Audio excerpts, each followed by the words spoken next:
मित्रों, मैं खुर्शद अली आप सभी मित्रों का हार्दिक स्वागत करता हूं। आज मैं एक आप लोगों के साथ नए टॉपिक के साथ जुड़ रहा हूं, जिसका नाम है वर्णिक छंद। मात्रिक छंद बहुत हम लोग पढ़े होंगे।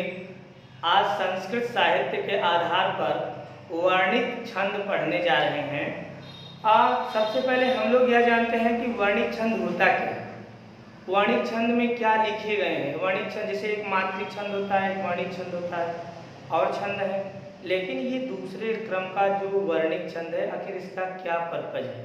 तो इसी के आधार पर आइए आज हम लोग वर्णिक छंद जानने का प्रयास करेंगे और ज़्यादा दुनिया भर की बात न बता करके एकदम सीधा पॉइंट पे आते हैं, है ना सर। और सीधा सीधा हम लोग जो है वर्णिक छंद जानने के लिए एक सूत्र लिखा है जिसका नाम है यमाता राज भान सलगा। क्या है यमाता, जैसा कि आप यहाँ पर देखिए देख पा रहे होंगे, लिखा है यमाता राज भान सलगा। ये सूत्र है। ये वर्णिक छंद जानने के पहले आपको यह सूत्र जानना बहुत ही आवश्यक है। वर्णिक छंद जानने के पहले आपको ये यमाता राज भान सलगा जो सूत्र है, इसे आपको जानना बहुत ही आवश्यक है। तो यमाता राज भान सलगा, देखिए आप लिखा है कि वर्णिक छंद सूत्र है। क्या है? सूत्र है। वर्णिक छंद सूत्र है। वर्णिक छंद का एक सूत्र है और इसी के आधार पर सभी वर्णों का कालक्रम निर्धारित किया जाता है। जैसे आप समस्त लोग यह पढ़े होंगे कि मात्रिक छंद जब हम पढ़ते हैं तो उसमें अक्षरों की मात्राओं को गिनते हैं। जैसे ह्रस्व दीर्घ, वहाँ वो मतलब निकालते हैं उसको। जहाँ ह्रस्व रहता है वहाँ एक और जहाँ दीर्घ रहता है वहाँ दो बोलते दीर्घ अर्थात गुरु की मात्रा लगाते हैं। ठीक है, लेकिन यहाँ पर ऐसा नहीं है। यहाँ पर जो है हम वर्णों को गिन करके मात्रा लगाएंगे। वर्णों की गिनाई पर मात्रा लगेगी। वहाँ पर अक्षरों पर मात्रा लगी थी, वहाँ पर जो है मात्रा लगा। मात्रिक छंद में मात्राएं गिनी गई थी और यहाँ पर वर्णिक छंद में वर्ण गिने गए। ये मेरे कहने का मतलब है। अब देखिए एक सूत्र है, सूत्र का नाम क्या है, एक बार फिर से पढ़ लेते हैं। क्या सूत्र है? यमाता राज भान सलगा। तो देखिए ये जो आपके सूत्र हैं, सूत्र का नाम है यमाता राज भान सलगा। एक फिल्म निकली थी जिसका नाम धड़कन है सर।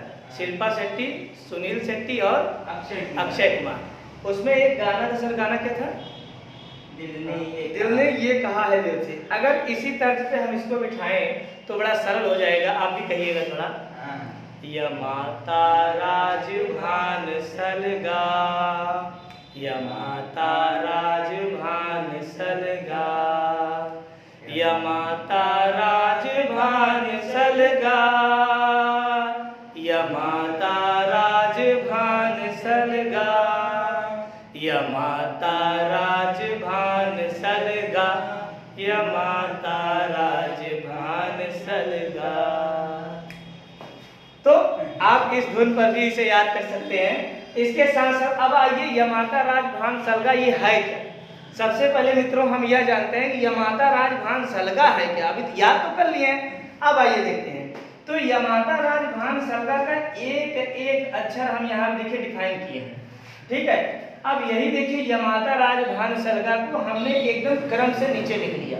जैसे देखिए य मा ता रा ज भा न स ल गा। इसी को हम एकदम ऐसे मतलब कि सीधे सीधे लिख दिया। ऐसे था ये जो टेढ़े पे था, इसको मतलब हम लोग सीधे पे लिख लिए, ऐसे एक एक अक्षर लिख दिए। ठीक, तो अब ध्यान दीजिएगा कि इसमें जो है ना वर्णिक छंद में हम लोग गण लगाते हैं। गण का मतलब यह है कि तीन तीन अक्षरों पर एक यति होती है। यति का मतलब होता है विराम। यमाता, ध्यान दीजिएगा हम लोग पढ़ रहे हैं यमाता राज भान सलगा।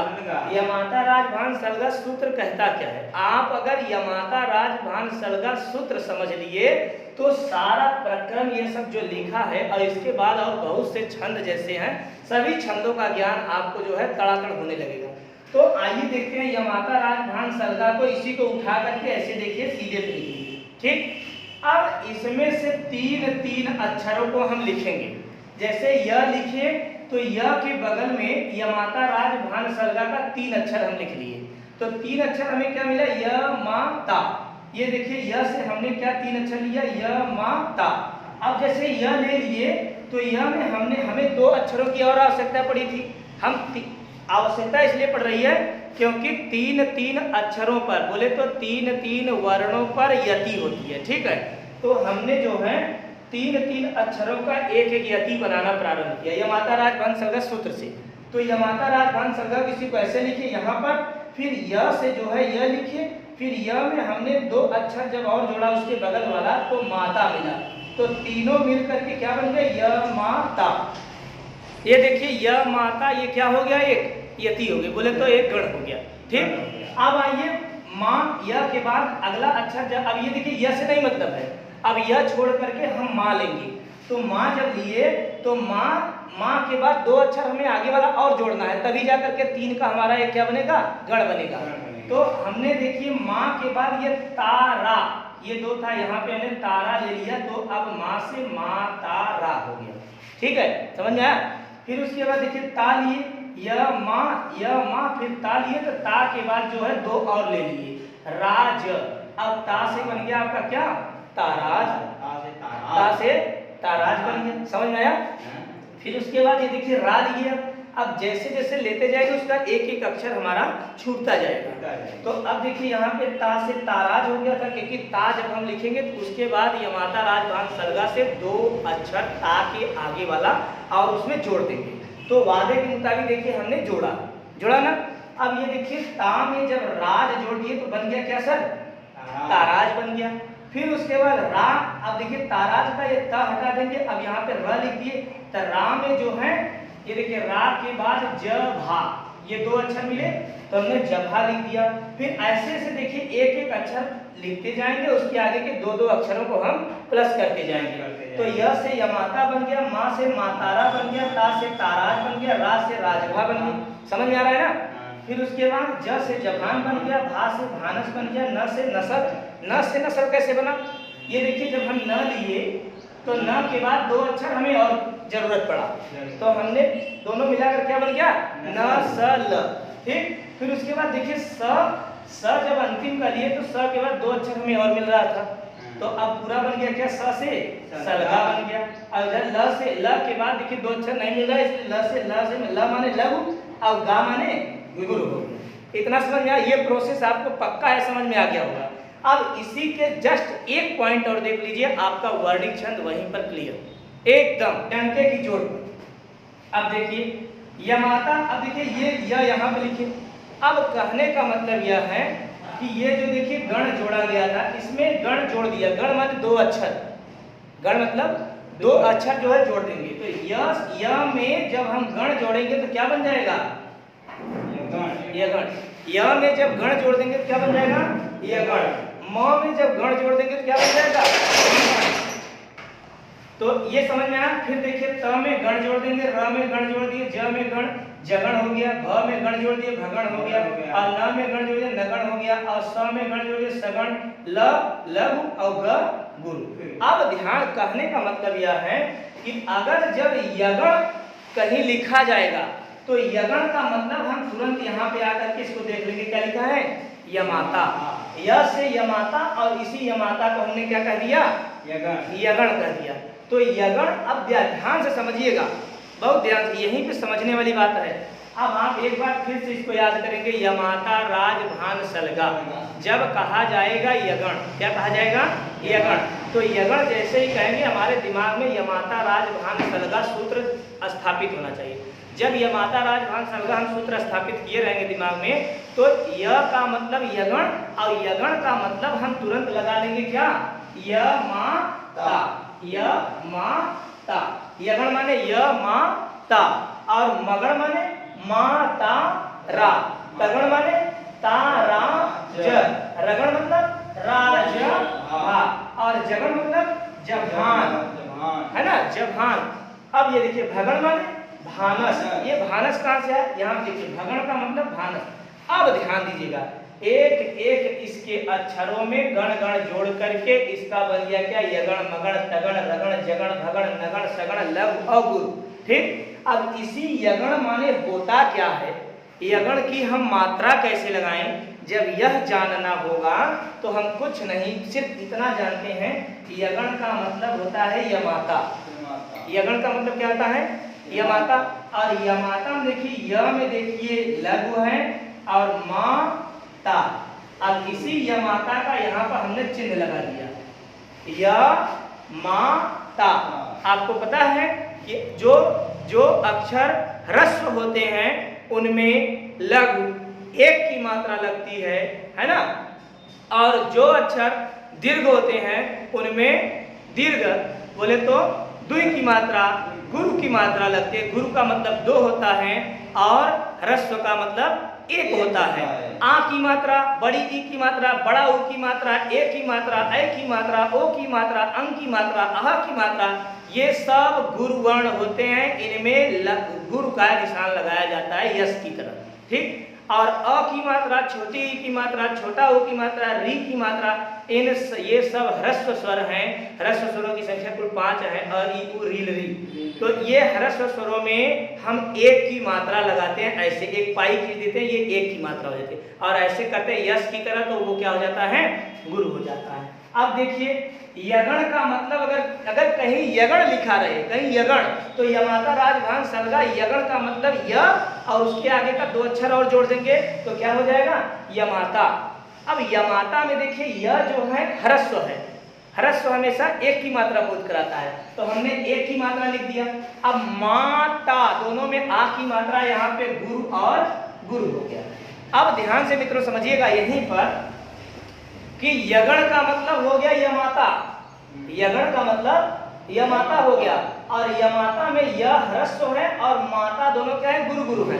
तो इसका चिन्ह बनेगा एक लघु और दुई गुरु। तो यमाता का मतलब पट से पकड़ लिया, अगर कहीं यगण लिखा रहे तो आप समझ लीजिए यगण का मतलब यमाता, और यमाता में य माता तुरंत जोड़ेंगे और यहाँ पे हम लगा देंगे क्या, एक लघु और 2 गुरु। इसी तरह जब हम आगे बढ़ेंगे, समझ में आ रहा, इसी तरह जब हम आगे बढ़ेंगे तो यमाता ये यह काट दिए, अब बचा क्या हमारा, माँ बचा। तो माँ से बन गया क्या, मगण। क्या बन गया, मगण। जब हम कहीं श्लोक में देखेंगे, संस्कृत श्लोक में, तो वहां पे मातारा, यमाता, राजभा, जभान, सलगा, ये सब नहीं लिखा रहेगा, बल्कि हर एक यमाता राजभान सलगा के हर एक अक्षरों में गण गण जोड़े रहता है। क्या जोड़े रहता है, गण गण। तो य में गण जोड़ेंगे तो यगण हो गया। यगण का मतलब यगण नहीं, मात्रा जब लगाएंगे तो यमाता राजभान सलगा से यगण का मतलब य, और उसके आगे का 2 अक्षर जोड़ देंगे तो क्या बन जाएगा, यमाता। अब यमाता का जब हम अक्षर डिफाइन करेंगे, उसकी मात्रा जब लगाएंगे तो य का मतलब ह्रस्व हुआ, ह्रस्व में एक की मात्रा, लघु की मात्रा, और माता दोनों में गुरु गुरु। तो यमाता का मतलब एक ह्रस्व 2 गुरु। अब समझ में आया, एक लघु और 2 गुरु। अब जब दूसरा मातारा आया तो माता, मगण को ही मातारा कहते हैं। मातारा का मतलब माँ में भी गुरु, ता में भी गुरु और रा में भी गुरु। अब समझ में आया। फिर उसके बाद ताराज, फिर देखिए ताराज का मतलब हो गया तगड़, तगड़ का मतलब ताराज, और ताराज, ये देखिए ताराज है ना। फिर देखिए रगड़, रगड़ का मतलब हो गया राजभा, राजभा, एक लघु, एक गुरु, फिर एक लघु, फिर एक गुरु, गुरु लघु गुरु। ऐसे करके आप देखिए सब लिखा है। अंत में देखिए यहाँ पे ल से लघु हो गया और ग से गुरु हो गया। समझ आया। कुल इसमें देखिए 8 गण होते हैं, गिन लेते हैं, 1 2 3 4 5 6 7 8, और अंत में लघु और गुरु। एक बार सर प्रश्न पूछा था, किसी परीक्षा में आया, हमें याद नहीं है, कि गणों की संस्कृत में कुल वर्णित छंद के आधार पर गणों की संख्या कुल कितनी होती है। तो गणों की संख्या कुल कितनी है, 8। गिन लेते हैं। ये देखिए गणों की संख्या, सर्जन देखिए, यगण, मगण, तगण, रगण, जगण, भगण, नगण, सगण, कितने हुए। देखिए यगण 1, मगण 2, तगण 3, रगण 4, जगण 5, भगण 6, नगण 7 और सगण 8। 8 गणों की संख्या है और अंत में एक लघु और एक गुरु होता है। ये देखिए आपको पूरा, मुझे पूरा उम्मीद है कि ये आप लोगों को समझ में आ गया होगा, यमाता राजभान सलगा सूत्र और ये सब मेटर समय अब इन्हीं को उठा करके हम लोग एक छंद है जिसका नाम है मंदाक्रांता। सर कौन सा छंद है सर? मंदाक्रांता। आइए देखते हैं, एक छंद है, ये कौन सा छंद है? अगर आपसे पूछा जाए तो आप क्या बताएंगे? मंदाक्रांता। ये वर्णिक छंद है। क्या है? वर्णिक छंद। कौन सा छंद है? वर्णिक। छंद का नाम क्या है? छंद का नाम क्या है? मंदाक्रांता। मंदाक्रांता। अब आइए हम लोग वर्णिक छंद के आधार पर ये मंदाक्रांता छंद पढ़ते हैं, आखिर ये मंदाक्रांता छंद है क्या। ठीक, तो सबसे पहले मंदाक्रांता छंद की देखिए हम लोग लक्षण पढ़ते हैं। लक्षण का मतलब देखिए संस्कृत में लक्षण कहा जाता है और इसी लक्षण को जो है हम लोग हिंदी अर्थ बोलते हैं। लक्षण का मतलब होता है हिंदी अर्थ, संस्कृत में उसको लक्षण कहते हैं। तो मंदाक्रांता ये छंद क्या है? एक वर्णिक छंद है। मंदाक्रांता एक वर्णिक छंद है और वर्णिक छंद का मतलब यह है जैसे हम लोग हिंदी में रोला, दोहा, सोरठा, चौपाई, बरवै, कुंडलिया ये तमाम प्रकार के पढ़ते थे मात्रिक छंद, वैसे वर्णिक छंद में रोला, सोरठा, चौपाई की तरह ही है एक छंद जिसका नाम क्या है? मंदाक्रांता। घबराने की बात नहीं है। आपको अगर ये स्ट्रक्चर समझ में आया है तो इसी स्ट्रक्चर को यहाँ पर देखिए कैसे फॉलो किया जाएगा। ये देखिए एग्जाम्पल दिए गए हैं, उदाहरण दिया गया है, तमाम प्रकार के एग्जाम्पल दिए जाएंगे। आपको तनिक भी घबराने की कोई आवश्यकता नहीं। देखिए एकदम धक्के की चोट पर आपको आएगा। कैसे? देखिए पहला है मंदाक्रांता छंद। मंदाक्रांता छंद का जो एग्जाम्पल है देखिए लिखा है मंदाक्रांता जलद सड़गैरंभौ नतौ तात गुरुचे। क्या लिखा है? मंदाक्रांता जलद सड़गैरंभौ नतौ तात गुरुचे। अब इसी को हम लोग गायन शैली में भी इसको सुना सकते हैं, है ना। इसके देखिए कुल 3 राग बनते हैं। अगर आपको याद नहीं हो पा रहा है, एक से ट्रिक आए हुए हैं, कैसे याद नहीं होगा, है ना सर। तो पहला ट्रिक देखिए इसका याद करने का फार्मूला है, जैसे एक गाना है, कौन सा गाना है सर? मेरे नैना सावन भादों फिर भी मेरा मन प्यासा। आइए यहाँ पे आप देखिएगा, बोल रहे हैं, ध्यान से सुनिएगा। मेरे नैना सावन भादों फिर भी मेरा मन प्यासा, फिर भी मेरा मन प्यासा। मंदाक्रांता जलधि सड़गई मभौ नतौ तात गुरुचे। एक ये हो गया आपका। और दूसरा जो है हम जब गाएंगे तो उसमें देखिए जैसे पॉपुलर है बहुत, कैसे कहते हैं? मंदाक्रांता जलधि सड़गई मभौ नतौ तात गुरुचे। मंदाक्रांता जलधि सड़गई मभौ नतौ तात गुरुचे। आप ऐसे कर। एक इसका तीसरा तर्ज है जो कि संस्कृत पढ़ने वाले, पढ़ाने वाले विद्वान वर्ग के व्यक्ति जो संस्कृत में मंत्रोच्चार करते हैं उसके आधार पर भी हम लोग थोड़ा सा एक प्रयास करेंगे। इसको ऐसे भी कह सकते हैं, मंदाक्रांता जलधि सड़गई मभौ नतौ तात गुरुचे। मंदाक्रांता जलधि सड़गई मभौ नतौ तात गुरुचे। मंदाक्रांता जलधि सड़गई मभौ नतौ तात गुरुचे। आप ऐसे भी कर सकते हैं। तो 3 प्रकार के तर्ज थे, उसमें आपको जो बेटर लगेगा उसी के आधार पर आप इसे पढ़ने का प्रयास करें। अब ये देखिए लक्षण हुआ मंदाक्रांता छंद का, ये मतलब कि एक परिभाषा टाइप की संस्कृत में। अब इसका अर्थ क्या है, इसका मतलब क्या है, मंदाक्रांता छंद है क्या? अब आइए थोड़ा सा इस पर भी हम लोग टार्च लेकर के प्रकाश डालते हैं। ये देखिए लिखा है कि मंदाक्रांता, देखिए अर्थात में दिखाया गया कि मंदाक्रांता के प्रत्येक चरण में कुल कितने वर्ण होते हैं? 17 वर्ण। अब देखिए मंदाक्रांता का एक बहुत ही बेहतरीन बात आप जाने कि मंदाक्रांता जो छंद होता है उस छंद के हर एक चरण में, हर एक चरण का मतलब होता है हर एक लाइन में, हर एक पंक्ति में कितने अक्षर होते हैं? 17 अक्षर होते हैं। कितने अक्षर होते हैं? 17 अक्षर। ये तो सब जानते हैं। अब आगे देखिए क्या लिखा है, इस प्रकार चारों चरणों में, बोले तो चारों लाइनों में 17 चौका 68। अब देखिए यहाँ पर एक परीक्षा में प्रश्न बन सकती है। परीक्षा में सर ये प्रश्न बनेगा कि मंदाक्रांता छंद में कुल वर्णों की संख्या कितनी है? तो 68 बताएंगे।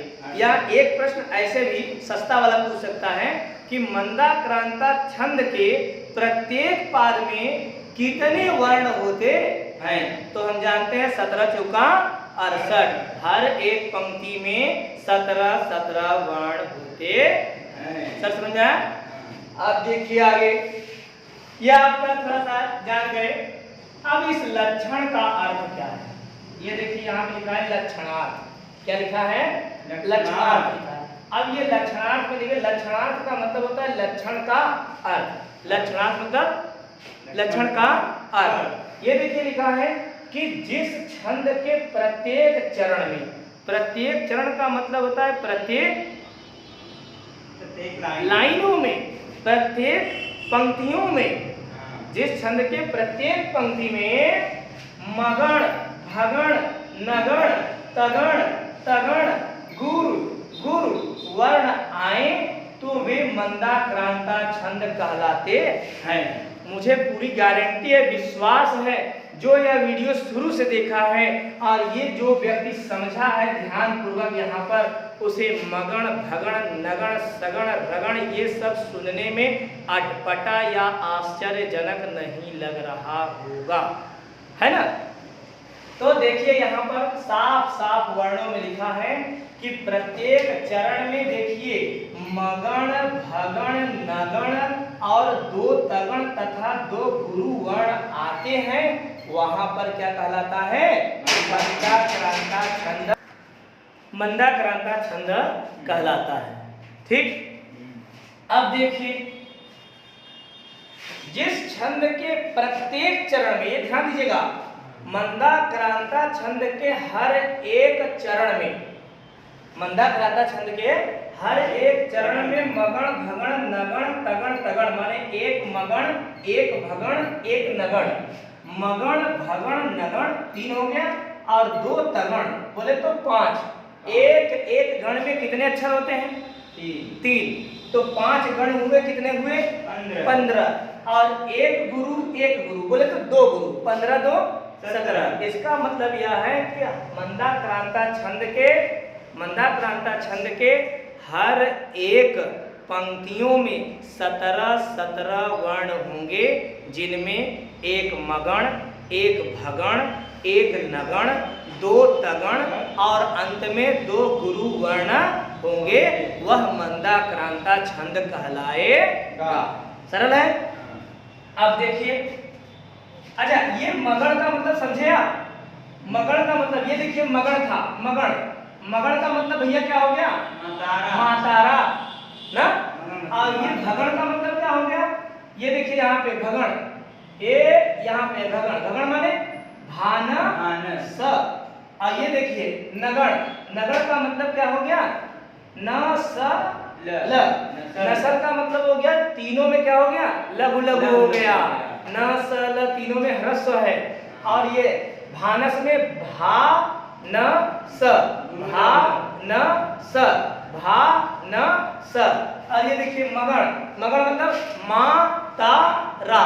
मातारा। अब ये देखिए नगण नसल, ये देखिए नगण का मतलब नसल, नसल। फिर देखिए तगण का मतलब ये ताराज, 2 गुरु 1 लघु।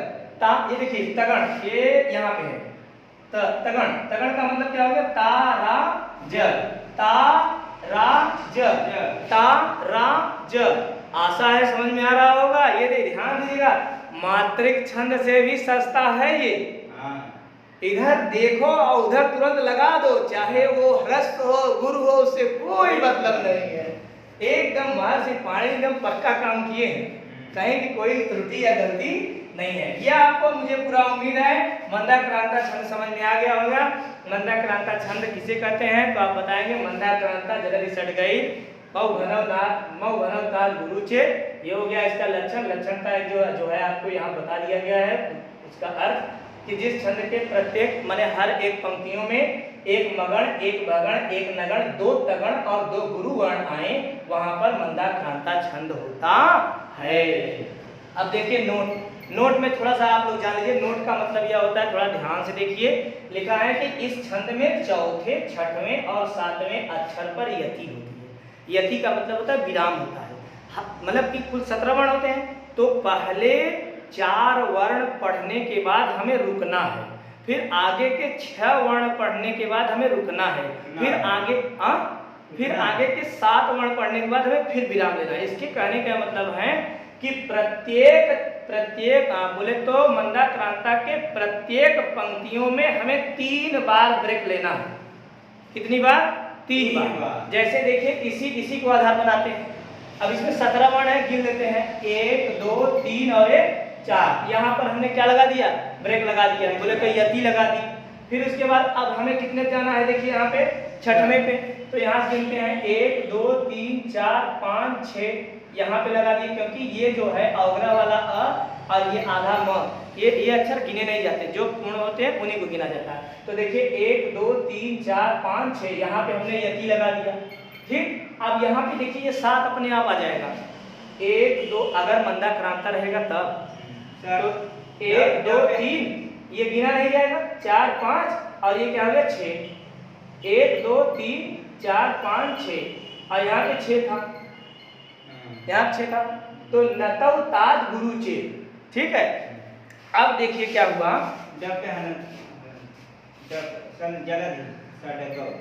अच्छा, इसमें पूरा का, हाँ देखिए यहाँ थोड़ी गड़बड़ी हो गई थी, गलती हो गई। जैसे 1 2 3 4 हो गया, ये मंदाक्रांता जलधि ड, ये डमरू वाला ड है। तो अब हम गिनेंगे 1 2 3 4 5 6, यहीं पे हमें क्या लगाएगा? यहीं पे ब्रेक लगाना पड़ेगा ना। अब देखिए 1 2 3 4 5, ये यहाँ पे क्या रहेगा? हलत रहेगा ना। 1 2 3 4 5 6 और 7। अब इसी के आधार पे कहा जा रहा है कि 4 6 7 मंदाक्रांता पे यति होती है, माने रुकाव होता है, ब्रेक लगता है। कैसे लगता है? ये ब्रेक एक बार लगा देते हैं। गाना हम लोगों ने क्या गाया था? मेरे नैना सावन भादो, फिर भी मेरा मन प्यासा। ये देखिए मंदाक्रांता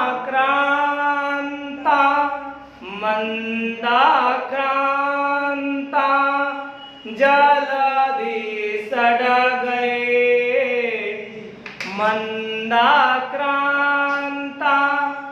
जलधि सट गए, बहु नतौ ताज गुरुचे। पहले देखिए, पहले यति हमने क्या लगाया? मंदाक्रांता, रुके कि नहीं रुके?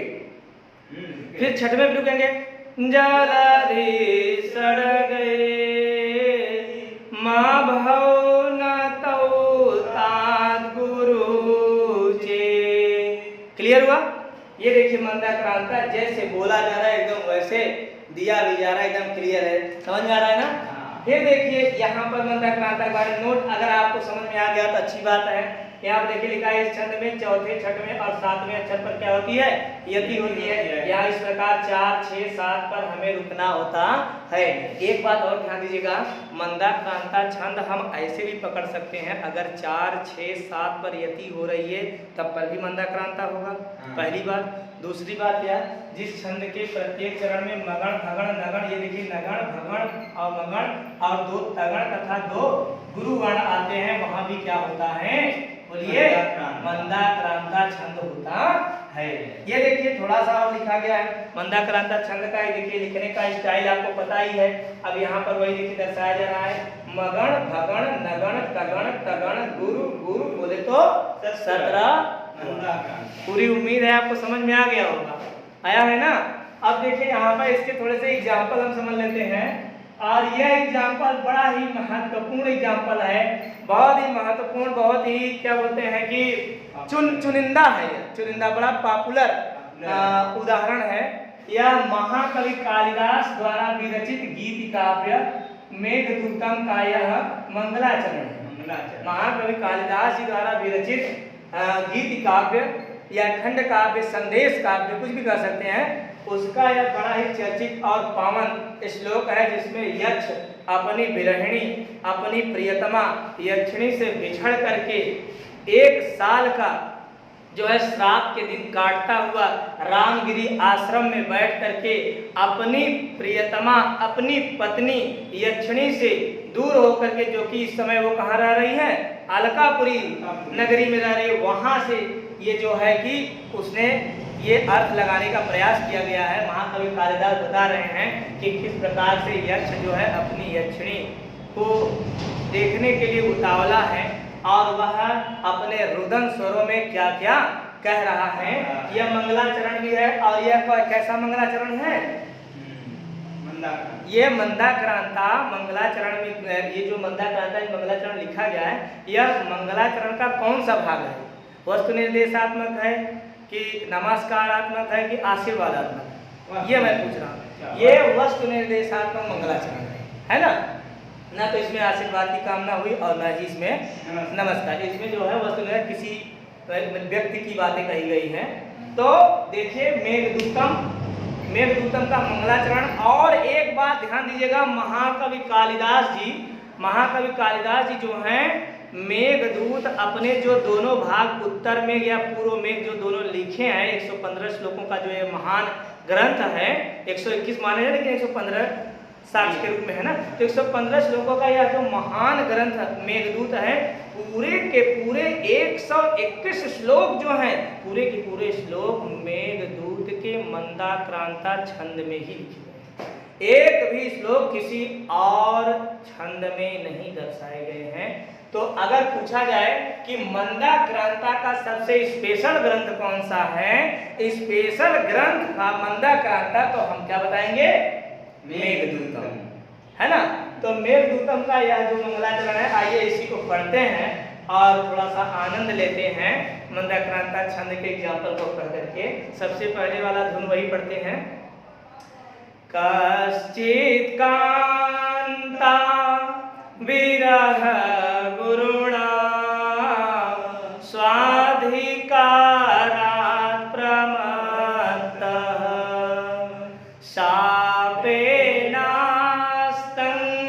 शापेनास्तंगमित महिमा वर्षभोगेण भर्तु यच्छश्चक्रे जनकतनया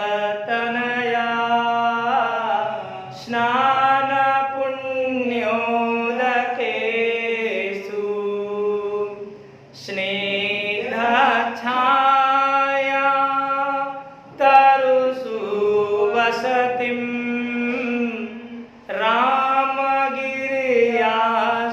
रामगिर्याश्रमेषु। अगर इस तर्ज पे हम लोग कहते हैं ना, ऐसा लगता है जैसे वाकई में यक्ष ऐसे ही रोया होगा अपनी पत्नी यक्षिणी की याद। ये ऐसा लगता है ना, इसी मेघदूत के तर्ज को, इसी मेघदूत के श्लोक को पढ़ करके किसी कवि ने ये गाना लिखा था, किसी लेखक ने ये गाना लिखा था, क्या, मेरे नैना सावन भादो फिर भी मेरा मन प्यासा। यक्ष बार बार कह रहा है कि मेरे नैना सावन भादो के पानी की तरह केवल नैनों से अश्रु की धाराएं बह रही हैं, लेकिन फिर भी तुम्हारे न होने का मेरा मन प्यासा ही रह जा रहा है। फिर उसके बाद आइए देखते हैं इसका मंदाक्रांता छंद का, ये जो है कैसे हम लोग इसको इसका बोलते हैं कि वर्ण लगाते हैं कि इसके यति कहाँ है कहाँ नहीं। तो मंदाक्रांता छंद में कहाँ कहाँ यतियाँ हुई, 4, 6, 7 पर आपको पता चला। फिर उसके बाद यह वाणिक छंद में कहाँ कहाँ विराम है आपको पता चला। तो यहाँ देखिए 4, 6 और ये 7 हो गया। फिर उसके बाद देखिए 2, 2, 4 सापे नास तंग, फिर मित महिमा, ये देखिए सापे नास तंग मित महिमा, यहाँ देखिए हो गया, फिर ये हो गया। फिर उसके यक्षस चक्रे जनक तनया स्नान पुण्योदय स्निग्ध छाया तर सुवसितिम राम गिरिया चलस, ये देखिए हो गया आपका यति लग गया। अब हम लोग यहाँ पर मंदाक्रांता छंद के आधार पर इसकी मात्रा लगाते हैं जो यहाँ दिया गया है, मगण भगण नगण तगण तगण गुरु गुरु। ये देखिए 3 अक्षरों की हमने क्या बना लिया, बोलिए गण बना लिया। क च और क, ये देखिए आधा स नहीं गिना जाएगा और ये आधा त नहीं गिना जाएगा। तो क 1 हो गया, च 2 हो गया और का 3 हो गया। तीनों देखिए यहाँ पे हमने लगा दिया। फिर 1, 2, 3 यहाँ लगा दिया, ह यू र यहाँ लगा दिया, ड़ा स्वा धी ये लगा दिया, का रा प्र लगा दिए, फिर अंत में 1 और 1 लगा दिए। अब हम जानते हैं मंदाक्रांता छंद में 4, 6 और 7 पर होना चाहिए, 4, 6, 7। तो ये देखिए 4, 6, 7 ये तो था ही। अब यहाँ देखिए कह रहे हैं कि मंदाक्रांता छंद का पहला जो है गण होगा मगण। मगण का मतलब होता है क्या, मातारा। मगण का मतलब क्या होता है, मातारा। मगण का मतलब मातारा। ये देखिए मातारा, क्लियर हुआ। फिर भगण होगा भा न स, ये देखिए भा न स। फिर नसल होगा न स ल।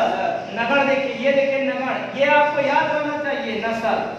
एक देखिए लघु लघु लघु, ये देखिए लघु लघु लघु। फिर उसके बाद स्वाधिका, ये देखिए नहीं ड़ा स्वाधि, ड़ा में देखिए बड़ी की मात्रा है और ये देखिए वाक बड़ी की मात्रा है और ये क्या हो गया, बड़ा आ की मात्रा था और ये छोटी की मात्रा है। और ये है क्या, तगण, ये देखिए ता रा ज ना। फिर एक तगण आएगा, फिर एक तगण आएगा, तगण मतलब ताराज, देखिए ता रा ज, अंत में 2 गुरु वर्ण होंगे। ये आप ऐसे लगा सकते हैं। पूरी उम्मीद, पूरी विश्वास, पूरी श्रद्धा है कि आप सभी मित्रों को, समस्त भाई बंधुओं को हमारे द्वारा किया गया एक छोटा सा प्रयास आप लोगों को समझ में आया होगा। और जो हमारे मित्रगण हैं, जो हमसे श्रेष्ठ हैं, गुरुजन हैं, अगर इसे देखेंगे कहीं पर कोई त्रुटि होगी तो उसे बताने का अवश्य प्रयास करेंगे। मैं कहीं गया नहीं हूँ, यहीं पर बैठ कर के इसको अध्ययन करता हूँ। और माननीय कुछ गुरुजी हैं जो कि बहुत दूर रहते हैं, उनसे भेंट करने की बात बड़ी दूर है, तो पढ़ाई करने की क्या बात है। फिर भी कोशिश करता रहता हूँ कि आप लोगों के समक्ष कुछ नवीन ढंग से प्रस्तुत करने का प्रयास करूं। इसमें जो कोई भी त्रुटि हुई होगी उसे आप लोग अवश्य बताने का प्रयास करेंगे, हम उसे दूर करने का प्रयास करेंगे।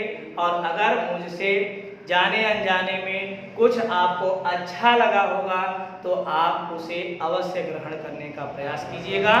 और इसके बाद ध्यान दीजिएगा, मंदाक्रांता ये जो देखिए मेघदूतम महाकवि कालिदास का गीत काव्य है, इसके प्रारंभिक 121 श्लोकों में प्रारंभिक पूर्व मेघ का पहला 15 श्लोक हम और हमारे सर अजीत सर दोनों लोग मिलकर के 15 श्लोकों का वाचन करने जा रहे हैं। जस्ट इसके बाद आप लोगों को 15 श्लोकों का वाचन तीनों प्रारूपों में मिलेगा। जैसे एक था मेरे नैना सावन भादों और दूसरा था जो कि बताया गया, तीसरा तर्ज भी बताया गया।